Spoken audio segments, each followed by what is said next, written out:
Well, folks, welcome to one more edition of Politics and Right. I'm Egberto, Willies, your host. Thank you so kindly for being a part of the show. We are going to have a great show for you today. Welcome aboard, Gene Daigle. Welcome aboard, Bruce Pollard, Kingwood, Texas. Gene Daigle, Houston, Texas. Michael Rudnin, Brooklyn, New York. Lee Grant, Montgomery County. Eric Hayes, Kingwood, Texas. Great to have all of you guys here today. We're going to have a great show for you today, but I got to get started quickly. Why do I have to get started quickly? Because we have today is the 35th anniversary of the United States invading Panama. And we had a great discussion about that we want to play. Let's see. Here's what Eric says, though. I want to tackle this. 90% of job creation is government and service and healthcare, which is not true job growth, as these jobs are created but not able to pay for the things.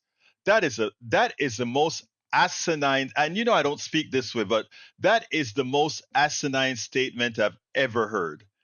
You should think twice before you demean yourself and make a statement like that.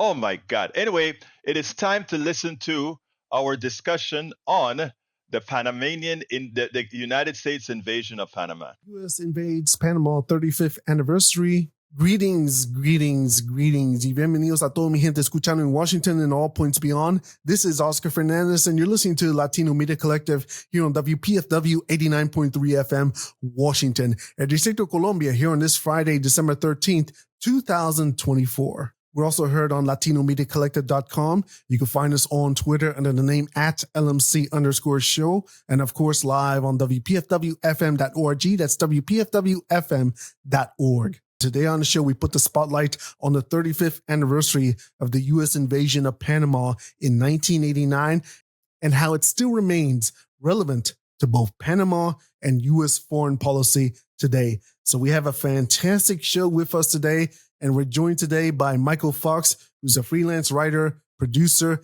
and documentarian. He's the host of both Brazil on Fire and Under the Shadow. We'll be speaking a lot about his episode on the U.S. invasion of Panama. But Michael Fox, welcome back to the show. Thank you so much. I really appreciate it. Absolutely. And also joining us today is Egberto Willies, who's the host of Politics Done Right, which airs on Pacifica Station KPFT in Houston, Texas. He's also an Afro-Panamanian who has his own insights to what we'll be discussing today. So welcome back to the show, Egberto Willies. It's always my pleasure to be with you, Oscar. I love your program and I love what you're doing in the community. Thank you very much. I really appreciate it. So I'll be honest with you guys. It's hard to know where to begin with a story like this that is as vast as it is in terms of its human toll and criminality. And well, I guess the best way to start this program, speaking of criminality, let's begin by hearing the words of former President George H.W. Bush in his justification of the U.S. invasion of Panama. And it sounded a little bit like this. Last night, I ordered U.S. military forces to Panama. No president takes such action lightly. This morning, I want to tell you what I did and why I did it. For nearly 2 years, the United States, nations of Latin America and the Caribbean, have worked together to resolve the crisis in Panama. The goals of the United States have been to safeguard the lives of Americans, to defend democracy in Panama, to combat drug trafficking, and to protect the integrity of the Panama Canal Treaty. Many attempts have been made to resolve this crisis through diplomacy and negotiations. All were rejected by the dictator of Panama, General Manuel Noriega, an indicted drug trafficker. This was the official story from Bush himself. Now here's a clip from Under the Shadow, produced by Michael Fox. The largest U.S. invasion since Vietnam, the first U.S. military action since the fall of the Berlin Wall 1 month before, the testing ground for the Iraq wars. And the United States government and the mainstream media ignored or whitewashed the violence. The story told to the American people was that of a tremendous success, the liberation of the people of Panama, all in the name of democracy and the so-called war on drugs. To defend democracy in Panama, to combat drug trafficking and to protect the integrity of the Panama Canal Treaty. So that was a clip from Under the Shadow, the U.S. Invasion of Panama in 1989. And I just have to say, it kind of blows my mind still that we are now this month, this December, on the 35th anniversary of this invasion. I was just turning 11 when this happened, so I'm showing my age here. But like I said before, I had a hard time, Michael, processing as to where do we begin in discussing this moment in Latin American history that is both well documented, yet often ignored in the lessons it offers. So where do we begin here? This is sort of the assessment that I make of this historic event in Latin American history, that we have it documented, but we don't learn from it at the same time either. Yeah, I mean, that's right. And I think it's important to understand within the context of U.S. imperialism, within the context of continual invasions and the United States pushing its agenda abroad, what this represented, kind of what we mentioned in a second. You know, after the fall of the Berlin Wall, it was the so-called end of the Cold War. The United States needed to show its power, and particularly Bush needed to show that he was strong, or at least he wanted to. And so this was a way of the United States, and particularly Bush, showing that he was not going to be weak and he was going to be strong against those evil dictators, quote unquote. And so Panama was an easy target. Of course, this was all within the context of the so-called war on drugs, right? That like fit with the same promotion the United States was pushing over television and in poor communities in the United States. And so abroad, it was an easy frame to shift away from the Cold War and to continue with the messaging of saying the United States, oh, it's no longer the Cold War, but now it's the war on drugs. And so it's an easy way for the United States to be able to use that as a wedge to continue to push hard against anybody it wanted to. I mean, they're still using the same thing anywhere, right? We've seen it in Plan Colombia. We've seen the war on drugs throughout Central America, throughout Mexico, all throughout. I mean, it's been the same discourse we've been using over the last decades, right? And so this was an easy target. Again, also Manuel Noriega, remember, this was a former U.S. asset. Like, he was literally on the payroll. And the only reason why the United States didn't like him anymore because he was playing many different sides.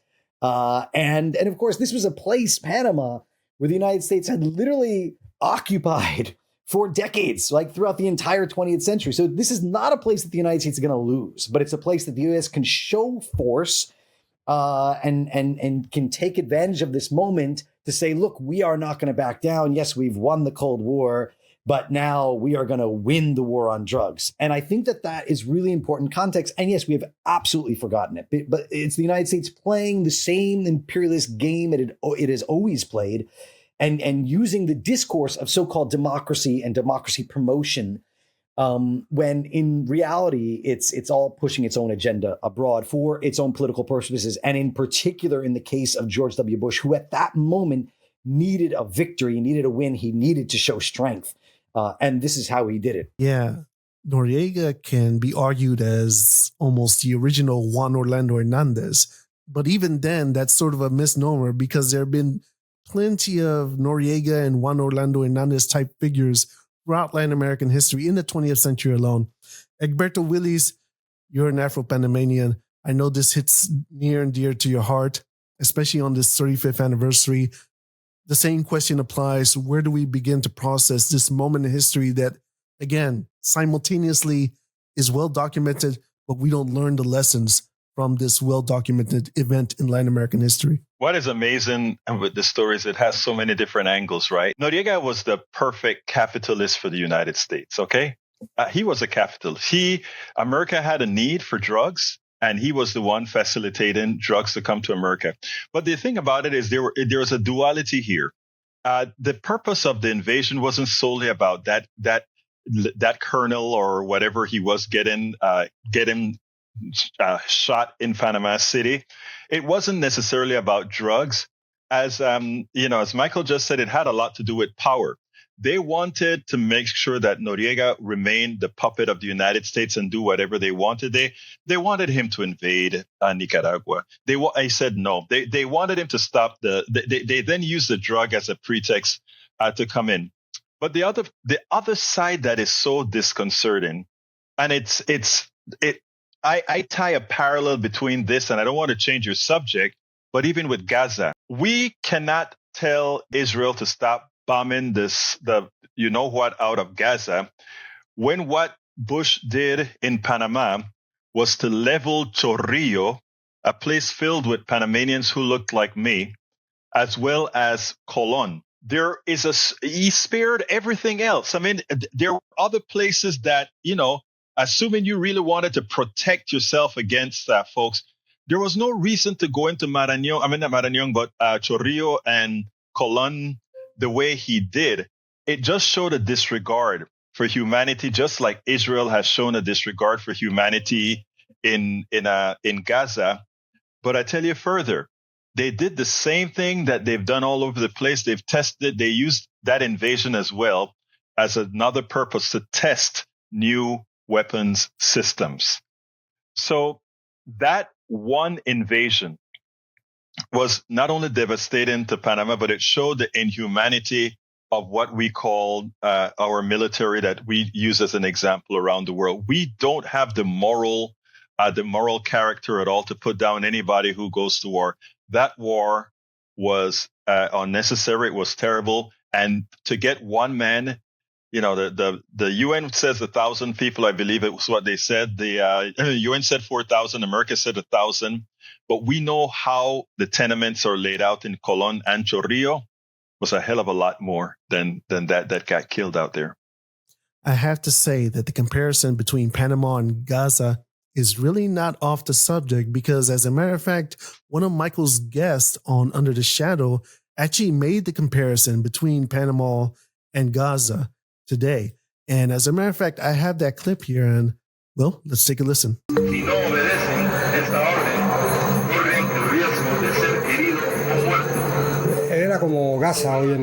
Historian Olmedo Bellucci says the region looked like Gaza today. He published the first book about the U.S. invasion of Panama to mark the one-year anniversary of the attack. He says some residents sought refuge in a nearby church.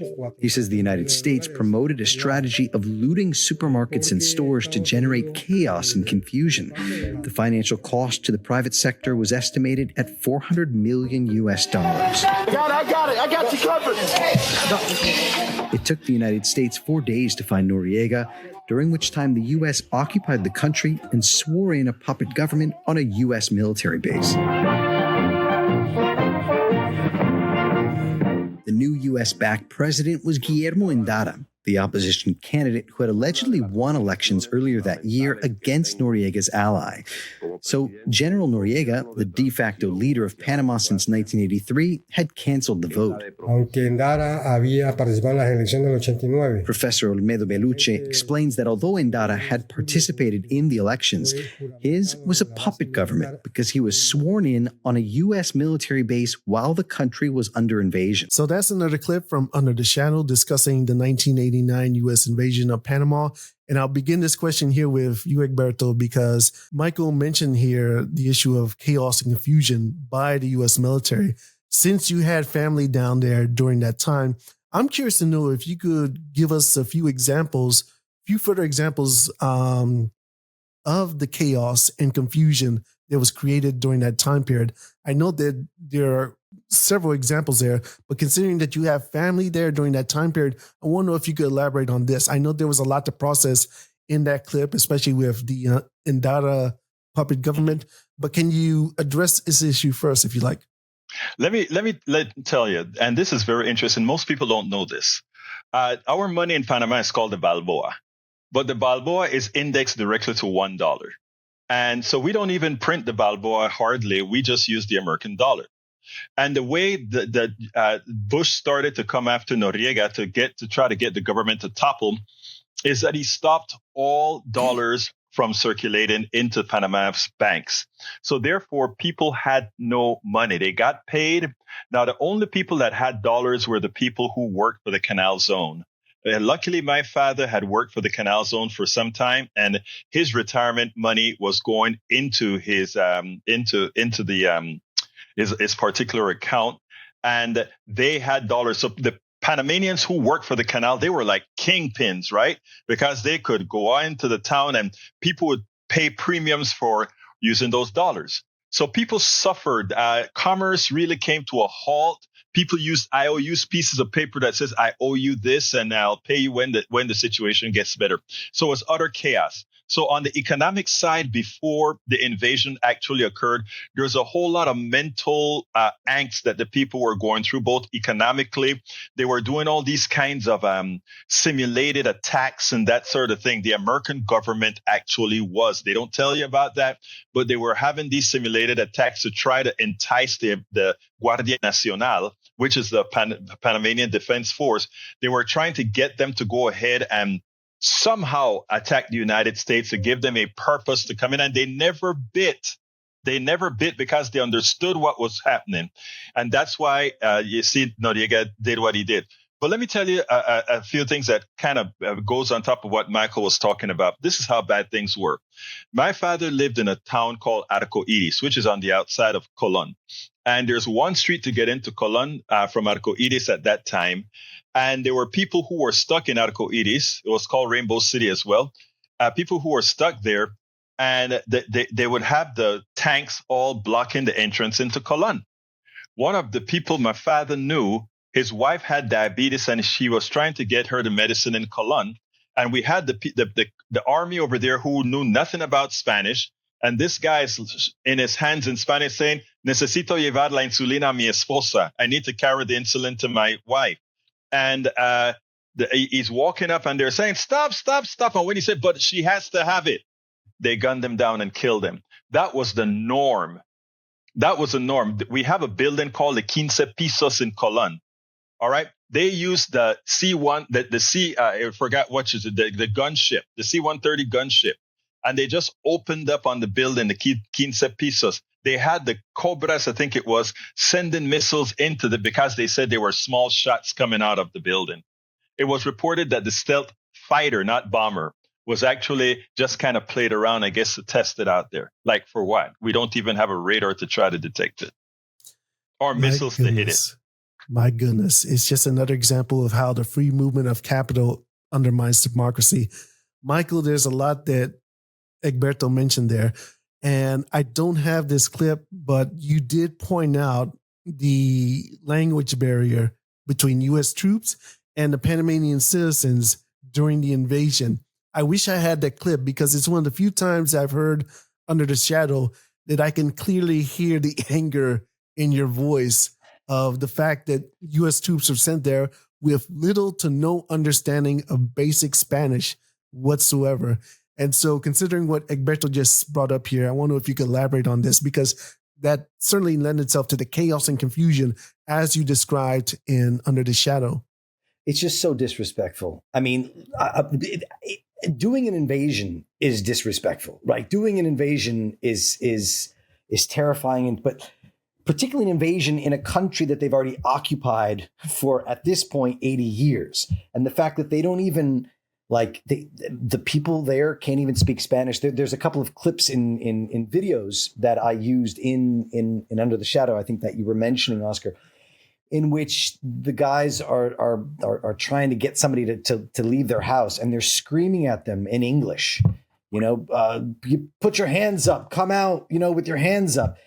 At another point, there's another guy who's blindfolded, and they can't even find a translator to understand what this guy's trying to say. And he's just scared for his life. He doesn't know what's going to happen. They can't even speak his language. It's just, it's mind blowing, the level of not being prepared for something this level, something this shocking. And I think to take it to another level, it's a sign of the dehumanization that happens not just during war, which it does, but also that the United States has continually seen the other as. And in here we have a situation where even though the United States has occupied Panama at this point in the 1980s for 80 years, it's seen as the canal zone is the dignified, the advanced, the developed country in the world, and everything else is just savage, I don't know, forest land, and those are the people that work for us, right? Those are the people that work on our in our canals, our special canal zone, and it's this dehumanization that I think, Egberto, you were also mentioning beforehand. Where we're talking about how, like, the level of disrespect and the level of, whereas someone is saying, listen, my wife needs insulin, and there's not even an understanding of, maybe there might be, they're not treating other people as humans. They're treating them as or enemy, or as literally just pawns, just this things that we can just do away with because we can do anything we want to.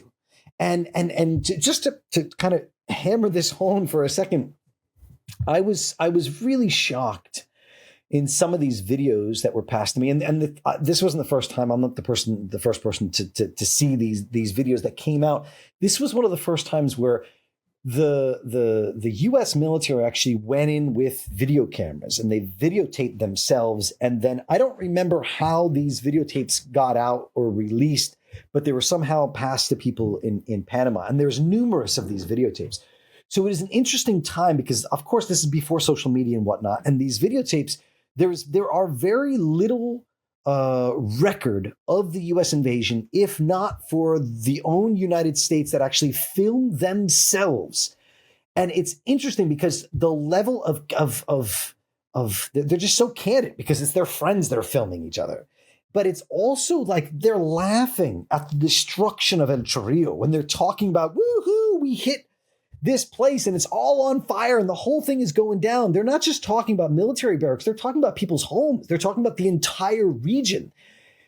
And it's shocking because these are the soldiers that are doing the bombing. These are the people that are firing the weapons, right? At one point, the guys are kind of joking around. They're, oh, you're a stud. You guys are just studs. You know, like they're joking around at the U.S. and at the death of people. Thousands of people are being killed. People's 20,000 homes are destroyed, and people have to flee. So many people injured, like families destroyed and cut off, and all at the hands of the U.S. government and soldiers just joking. And what's frightening here is this is something that happens again with Abu Ghraib. It's something that happens over again. We see it in the Middle East. This doesn't change. Like the attitude within the U.S. military continues. The U.S. invasions, the same attitude within the army. And so I think this is really important to point home, which maybe I don't dig into enough. I do get angry. You're totally right. In the Under the Shadows series, I am pissed. Because it's not just the level of, oh, here's the U.S. government and they're doing this. But in this case, you see this really subtle, humanized reality of the soldiers themselves that are doing this, and yet they're laughing at it. And yet they're dehumanizing Panamanians who have lost their families and who have their back against the wall and are being invaded by another country. And they've already faced this U.S. enclave and this U.S. invasion that's invaded their country for nearly a century. And I think that this is something that it hasn't changed. And I think this is really important to remember on the 35th anniversary of the U.S. invasion of Panama. If I may add, because the thing that what you said is so true, but what is so hurtful and disconcerting is how they also treated the bodies. And, very few people saw this.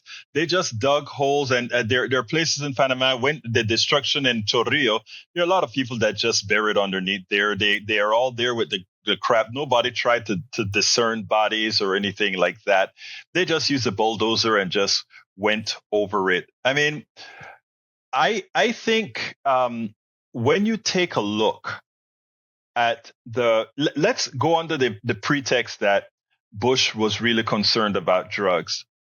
The same issue that we see with Mexico, where Donald Trump tries to go ahead and say, we're going to throw tariffs on you guys, etc. I wish we would have more responses like the Mexican president responded, like, by the way, do you realize if your guns didn't come over here, we wouldn't have a lot of killings? Do you realize that if your people didn't need all those drugs, we wouldn't have that transfer of drugs. It's not Mexicans that have the problem. It's you. And the same applies to when we had with Manuel Antonio Noriega. The problem wasn't with Panama and the Panamanians. The problem was you're the ones that had all these drug problems, and you are the one that a capitalist took advantage of to provide you with the supply you were looking for. And it behooved me that to date, America hasn't seen that it's America who has the drug problems that creates all these externalities. Precisely. And I mean, even Claudia Sheinbaum, I think, should mention, former Secretary of Public Security in Mexico, Genaro Garcia Luna, as sort of another Noriega, Juan Orlando Hernandez type of character that the U.S., gladly supports when it's convenient and then put in jail when it's no longer convenient. And I have to say that I find it quite fascinating that when I asked Egberto about chaos and confusion in Panama, one of the first things that came up was the economics of the country, which goes to show you that the troops weren't ready to speak Spanish in Panama, but the U.S. government was prepared to attack the country economically. And as a matter of fact, Michael, I think you mentioned that there were economic sanctions on Panama before the invasion, which was foretelling. Now, you mentioned the comparison between Gaza, and I want to see if you could briefly clarify this for me, Michael, is that when Olmedo Beluche made that comparison between Panama and Gaza, I'm curious to know, when did he say that? What was the time period when he said that? Because I don't know if he could have foreseen how things have become since then, since he made those comments. So that was exactly 1 year ago when I spoke with him, was last December. And so obviously things had already, Israel had already invaded. Israel already had, they had already pushed back. Things were already bad. They were obviously not as bad as that is right now. But the situation, the image that you have of Gaza and the image of El Chorrillo is very, very similar. And so, yeah, that wasn't far into the past. That was under this current moment as well. And it's certainly relevant to a previous show we did several weeks ago with regards to why Latin America has found solidarity with what's taking place in Gaza, and countries like Panama that has its unique frame of reference is precisely that reason. And there are other countries in Latin America to various degrees that have that similar frame of reference as well, which explains the solidarity with Gaza as we speak today. Now, before I continue, I forgot to mention earlier that Under the Shadow is a co-production of both NACLA and the Real News Network. So I encourage everyone to go to either one of those sites to check out more episodes of Under the Shadow. As I said before, Panama is both well documented yet underreported as far as the lessons that need to be learned from this moment in Latin American history. But perhaps one of the best works on the U.S. invasion of Panama is the 1992 documentary film, The Panama Deception. Mm-hmm. Almost 32 years later, it still remains a rich fountain of information on what took place in Panama. In fact, a few journalists that plied their trade on the Pacifica Network at the time were featured in the film. So I have another clip here from Under the Shadow that includes excerpts from The Panama Deception. So let's take a listen. What happened in Panama is a hidden horror. Many of the bodies were bulldozed into piles and immolated in the slums where they were collected. Other bodies were left in the garbage chutes of the poor projects in which they died from the shooting, from the artillery, from the machine guns, from the airborne attacks. Others were said to have been pushed into the ocean. But almost none of this was seen or heard of in the local and international press. It was hushed up, cleaned up, controlled, and locked down by the invading U.S. forces. Here's filmmaker Barbara Trent again from The Panama Deception. The U.S. military also targeted the Panamanian media. Radio stations were immediately taken over and destroyed. U.S. forces occupied TV stations and began transmitting their own signal. Many journalists were either arrested or fired. One of Panama's largest daily newspapers, La Repubblica, was raided, ransacked, and closed down by American troops. So that's another clip of Under the Shadow, which includes clips from the Panama Deception, the 1992 documentary film.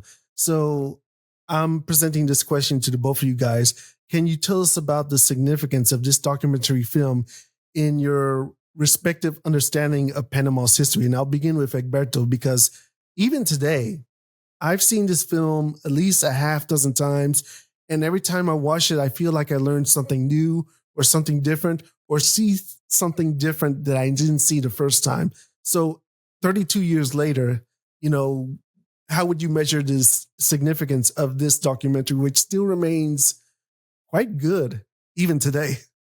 Not even Panamanians know how bad things were.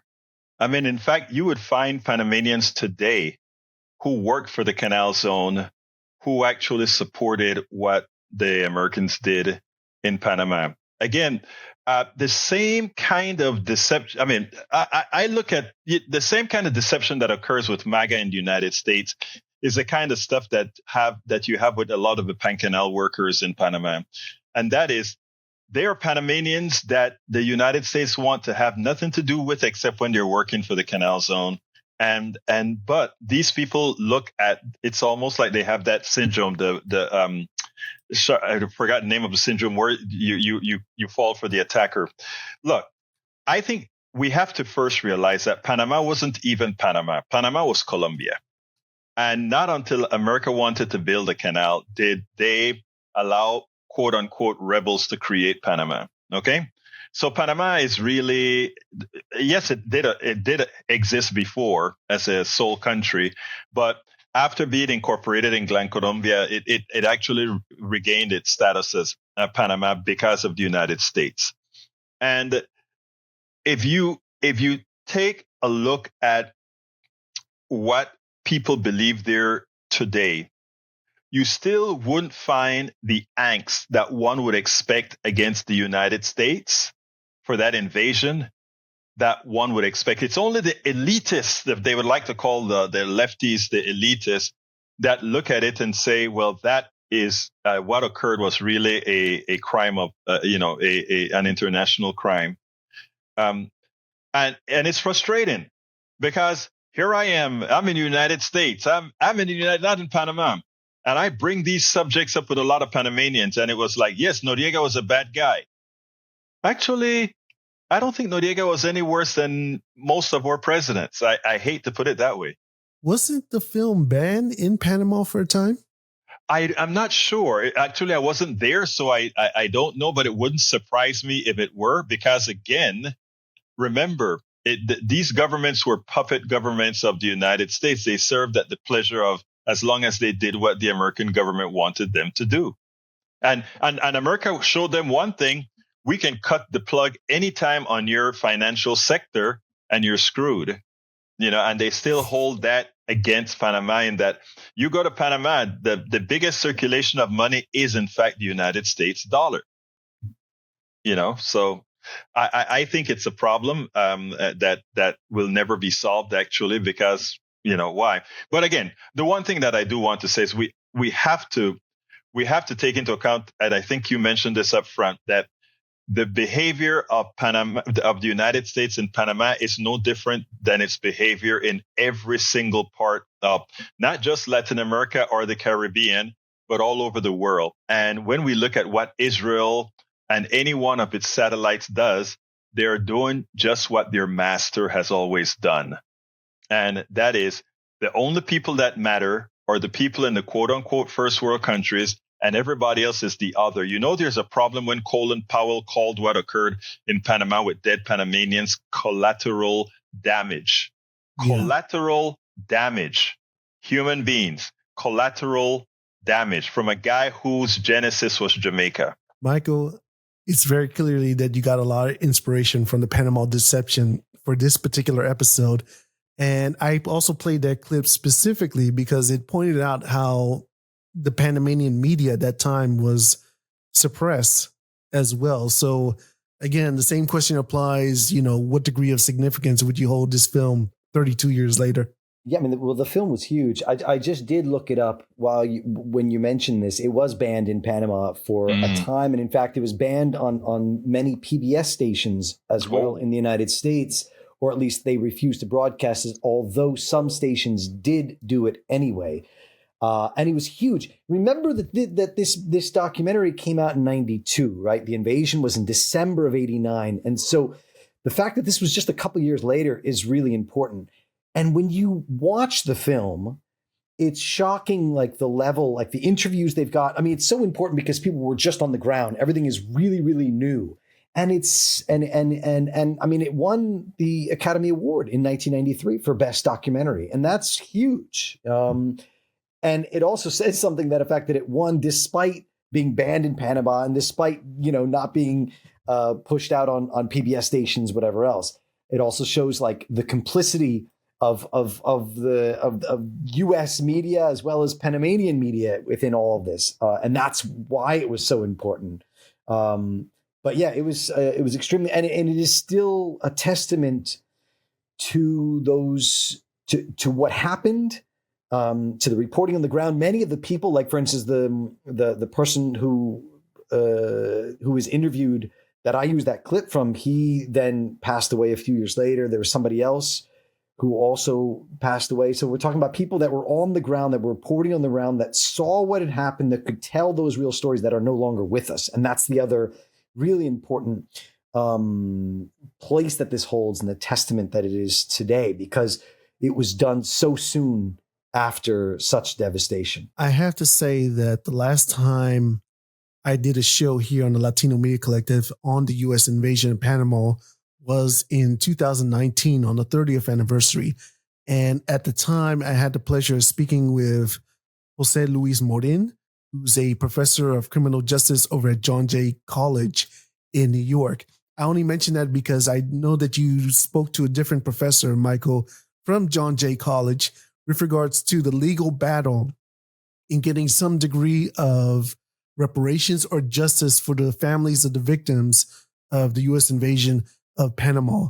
And I'm going to start directing this question to Egberto first, because over the years, several legal organizations, both in Panama and in the U.S., have fought in court to seek some degree of justice, as I said before, for the families of the victims of the invasion.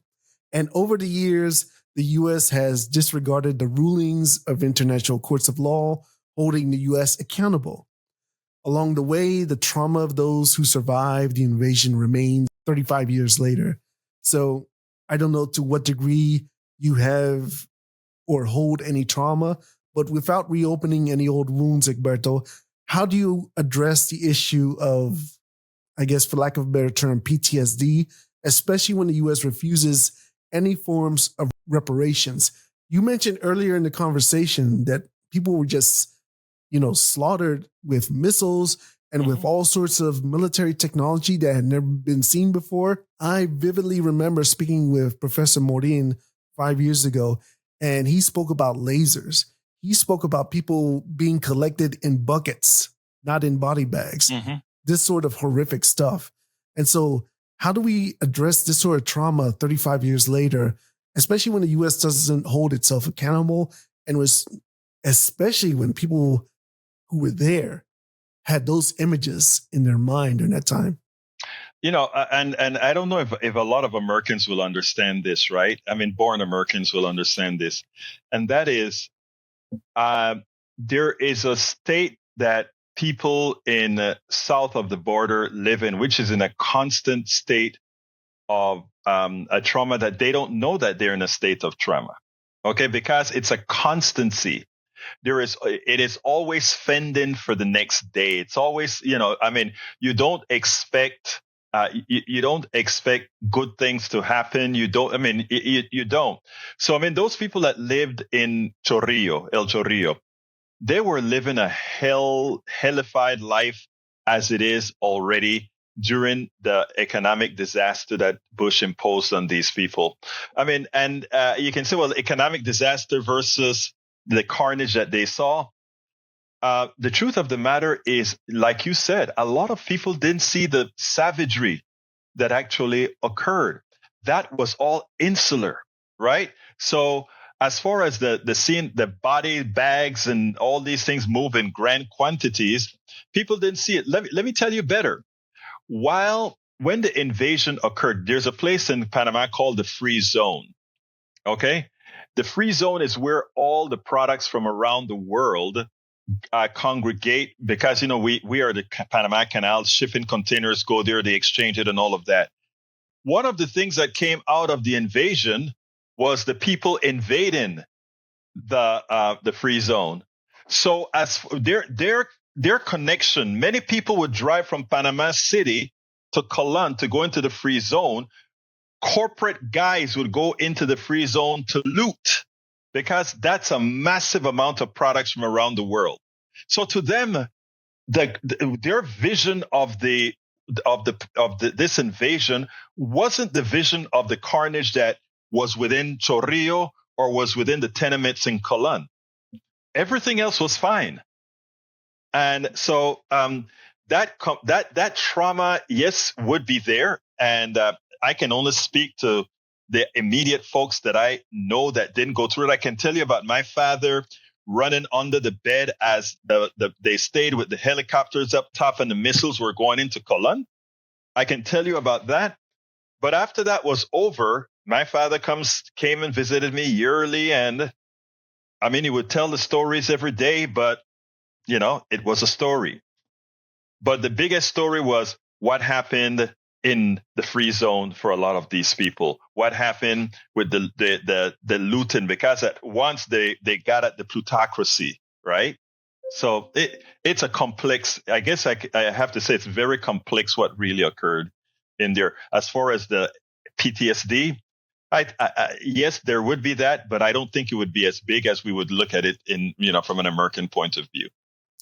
It's certainly a Pandora's box that you can't really measure on a piece of paper or on a graph or a chart, but yet it's there. It's still relevant. And it's precisely the sort of thing that people fight the legal fights that they have almost 35 years later.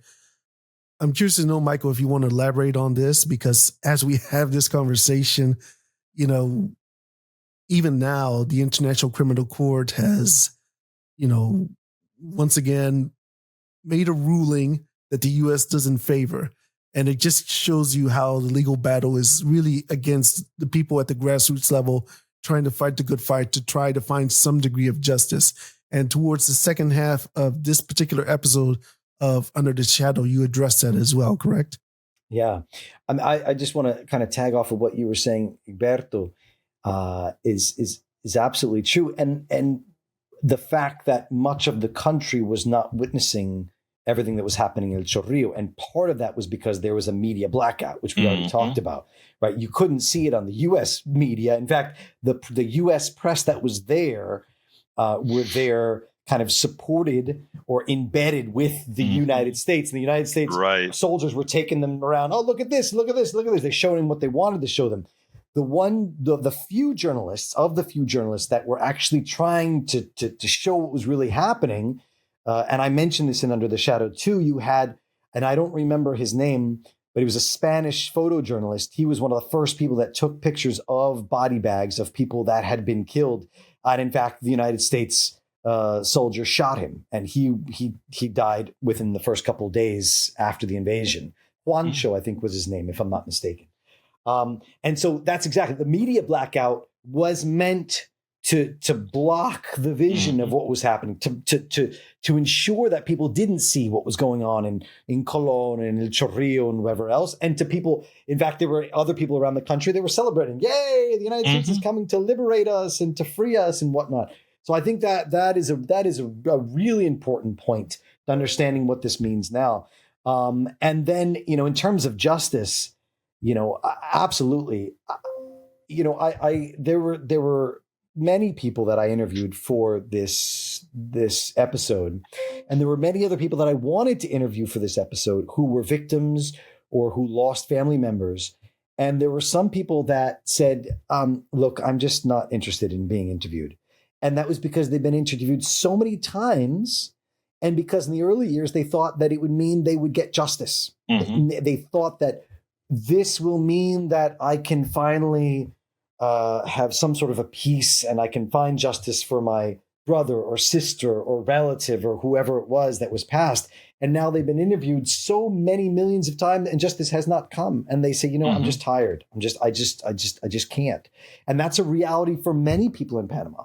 The fact that the OAS, Human Rights Council, would come out and say, United States, it was the very first time that they had this international council came out and actually held the United States accountable and said, no, the United States is responsible. And in fact, the United States should be paying damages to everyone for everything within Panama. That's huge. This is the first time it's ever happened that within the OAS, within the human rights, they said that another country is actually responsible for this happening in Panama. And yet the United States has just, turned a blind eye. They've just completely ignored it and said, you know what, we do not care because we are above international law. And that is really important for people to understand because the United States is seen as, the greatest democracy in the world. It's seen as, having the greatest laws and defending the great, and it's just not true. The U.S. will only defend that if it means that they're going to win on an international court. They're never going to stand by it if they actually lose. And that's why they don't want to participate in the ICC and the International Criminal Court because they don't want to have their people accountable, right? They don't mind being on the accusatory end of it. They know we're not going to be on the defensive end of it, right? And no, it's devastating. At the same time, it is important, the fact that those things have happened, that the council said, no, sorry, you are responsible. That is an incredible precedent. But the fact that the United States turns its back on this is huge and just devastating for us to remember what the United States represents. We always have to, it's like, we know what it represents. And yet in this case, it's so glaring. It's so in your face. It's just shocking. And it's very consistent with what Jose Luis Morin told me 5 years ago when I interviewed him on the 30th anniversary. We are almost out of time, but I have one clip left that I think sort of gives us a reason why this still matters 35 years later. And it's another clip from Under the Shadow, which brings up the issue of gentrification. So let's take a listen. La gente no sabe lo que está pasando porque ese es un tema tabú. Aquí en Panamá no se conoce el término, ¿sabes? That is what they want to bring here, gentrification, says Efrain. And the people don't know what's happening because this term isn't really known here in Panama. And I'm trying to kind of wake people up. You can already see the change in the neighboring community, pretty buildings and things. And then you come here and things are kind of falling apart, he says. Porque al final del día la gentrificación. Because at the end of the day, gentrification isn't just a process of urban displacement, but of degrading a region enough to put social pressure on the community itself so that it has to leave, he says. Te quitan todos los recursos primarios. Efrain explains that public transportation, schools, trash pickup, and basic services have been gutted in El Chorrillo in recent years. He says it's all part of a push to force people to leave so real estate prices will tank and developers can move in to cash in big. Efrain says his tours are a way of trying to help revive the community's connection to the past. So the issue of gentrification seems like the best final question here as to why the U.S. invasion of Panama still matters 35 years later. We have a few minutes left. I'll give a minute to each of you to tell me, why it matters, segueing from that, why it still matters 35 years, the U.S. invasion of Panama. Michael? Yeah, I mean, the legacy is devastating. And again, we see the destruction of El Chorrillo in order to, but this time to push in developers and big businesses and everything else. And I want to even connect this even further into the past. And, maybe Egberto might want to speak to this a little bit, but the whole idea of the U.S. occupation of the Canal Zone, it was creating a segregated apartheid system, right? That goes back to the beginning of the 1900s. I mean, this is the legacy, and this is what the U.S. invasion comes out of. And you can't piece one thing and separate one thing from another. It's all intertwined, right? So it is devastating. The legacy is devastating, and the history of what the United States has represented. Look at the system that it tried to export abroad in Panama. It is shocking. And this is the system that, in part, the U.S. invasion was trying to keep in place. That was part of the reason for the U.S. invasion. It was because of Manuel Noriega. It was because the United States wanted to show force, but it was also because the United States wanted Panama to pull back from having to hand over the U.S. canal zone back to Panama, right? So it wants to keep all this in place. So it's shocking and it's devastating, and we need to remember this legacy today and continue to fight against it. And that explains why there's a second episode exclusively on the Panama Canal. So, Egberto, you got the last word. Yeah, let me just tally on apartheid in the Canal Zone. The Canal Zone had the Panamanians living in one place, the Americans live in the next. Panamanians had substandard housing. The Americans had very great homes, etc. It had its own police department, judgeship, everything in the Canal Zone that had two laws in one country. When it comes to El Chorrillo and gentrification, remember this. El Chorrillo is right next to what's called La Cinta Costera. That is a highway that follows the coastline. Beautiful area, skyscrapers, everything. The first few blocks is high price. Everything is great. And behind that is El Chorrillo. Yes, they would like to get rid of that. The same thing is happening in Colon. Colon is on the Atlantic side. Colon, Portobello, all these different coastal towns that they want to turn into resorts or whatever. The only thing that they always forget is how ingenious Panamanians are. They don't give sewage, they create their own sewage system. They don't give water, they create their own water system. So it's hard as hell to move these people out of these areas because of how resourceful they are. And you know who aren't resourceful? Developers. They need the U.S. government and the military to go ahead and dump people out, like what Netanyahu is doing in Gaza to create waterfront property. They turned Chorrillo into close to waterfront property, and Colon and Portobello and all these places that border the ocean into great resorts for all the people that are willing to pay. Yes, the invasion was terrible, but it also serves multiple purposes. Invasions always do that, don't they? You blow stuff up and new things come about. I could tell just by looking at you guys that we could continue this conversation but for another hour, but it lends itself to why this is still a relevant story 35 years later. So with that said, we've been speaking with Michael Fox, who's a freelance writer, producer, and documentarian, the host of both Brazil on Fire and Under the Shadow, which are co-productions of both NACLA and the Real News Network. I encourage everyone to listen to both episodes on Panama to get a better understanding of Panama from Under the Shadow. Once again, Michael Fox, is always fun. It's always a pleasure. Thank you for being on the show with us. Thank you so much, Oscar. And thank you, Egberto. It's been a pleasure to be here. That's right. We've also been speaking with Egberto Willies, who's the host of Politics Done Right, which airs on Pacifica Station KPFT in Houston, Texas. He also has a YouTube channel of the same name. Again, always fun, always a pleasure. Thank you for being on the show with us, Egberto Willies. Look, first of all, it's always my honor to be on the program with you, Oscar. And it was also an honor to meet Michael Fox for the first time. So thank you so kindly, and thank you for the work both of you are doing. I've been talking about the independent media is what's going to be necessary going forward, not only in America, but throughout the world, because the plutocracy owns it all. Thank you guys for what you do. Yeah, absolutely. You got it. And with that said, that is it for today's show. You can follow us on LatinoMediaCollective.com. You can follow us on Twitter under the name @LMC_show. And of course, live on WPFWFM.org. Once again, this is Oscar Fernandez saying thank you very much, everyone, for listening to the show. That's it for today's show. Adios. Nos vemos. Ciao. U.S. invades Panama 35th. I hope you guys enjoyed that. We try to keep it to 50-something minutes. Oscar did. That is his show on WBAI in Washington, D.C. I'm sorry, not WBAI, WPFW, a Pacifica Network station in Washington, D.C. And I'm honored that he thought about me when he decided to do the story on Panama. I want to tell Lee Grant, I don't need reparations, Lee Grant, but I thank you so kindly for your contribution to Politics Done Right.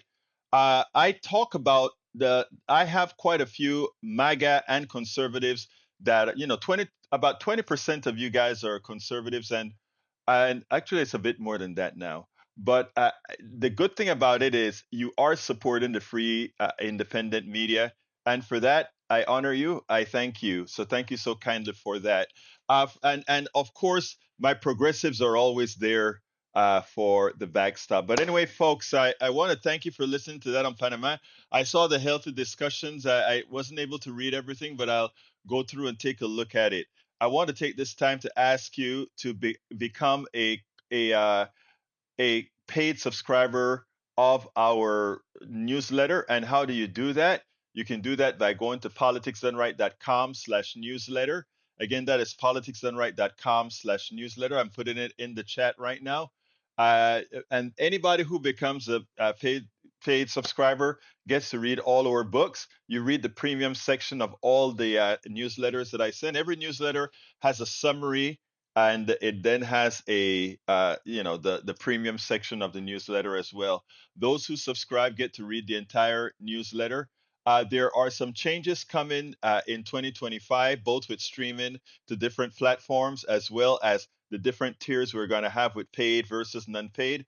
As you guys know, one of the things that I've always wanted to ensure is that those people who simply cannot support, I mean, you want as many supporters as you can, but there are a lot of people there, more so than none.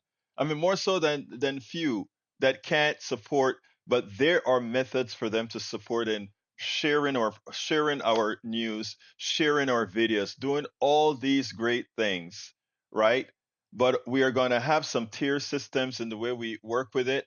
All our live feeds will remain free. Our newsletter will follow the format, but we're going to be isolating things so that people can know exactly what they have, given the different methods that we have for supporting the program. But I can tell you one thing: the folks who support the newsletter, politicsandright.com/newsletter, it will be the best deal because you will be privy to absolutely everything. All the other platforms are there to give us support as well. But of course, the newsletter give you quite a bit of oomph, if you know what I mean. Thank you again, Lee Grant, for your kind support of Politics Done Right. I ask you so kindly, those of you who have the wherewithal to do so, to please go to politicsdoneright.com/newsletter and become a paid subscriber. You can also, if you need a hard copy of our books, you can get our books at politicsdoneright.com/books, politicsdoneright.com/books. You can find all our books there. If you want to know all the different methods in which you can support Politics Done Right, you can go to politicsdoneright.com/support, politicsdoneright.com/support. That's an all-encompassing thing. But again, like I said, what I'm pushing right now is the newsletter. We need to get the support for the newsletter up high. Right now, we're only at 10% of where we want to be, or close to 10% of a little bit over 10% of where we want to be. Only you can change that, not only by being a supporter, but encouraging others to support the independent free media through what we do here. I want to thank everyone so kindly for listening. Love you all. My name is Egberto Willies. This is Politics Done Right. You guys know how I end this baby. I am what? Out! We spend a lot of time deconstructing the news, trying to parse it into a form that everybody can understand. We try to find those little nitpicks where it flies above the fray, etc.